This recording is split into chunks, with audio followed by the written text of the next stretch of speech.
Moses Langa, the chairman of the ZANU-PF Youth League in Matabeleland South, won the party's primary election for the Imsiza North constituency on Saturday. Sanapenda mashoko atukuna panguva inoi vanhu vanyasokona kuti awa ZANU-PF haisi kana kutombomira iri kuramba ichimobiliza munyika munyasokona kunzi the ruling party ZANU-PF ndo the talk of the community, ndo ringotaurwa kwese, noda kuti iri kukonzeresa zvinhu zvirinyatsokonekwa nenyika yese kuti aiwa asati takambona kutambura kwakadai kana nhamo yakadai kana kuonekwa kunzi kusadhilivhwa kwemaservices ari kwamboitiwa kubva nyika yeZimbabwe chiona rusununguko, but panguva ine kuonekwa kunzi people at the same time they are voting for them. Sanapenda mashoko mudanyirwa panapa subscribe like on the bell kuti pina panapa pindula anoenda mberi vachiti he got 2.478 votes.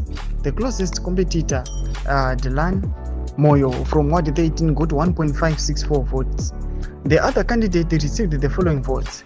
Kuban Moyo got 983, Davidson Moyo 271, Siviso Mpuvu 157, Ngosana Mutunzi 97, Ernest Nwe 16. Moses Langa is the son of Andrew Langa, a member of ZANU-PF's Central Committee. The nomination court will meet on May 15.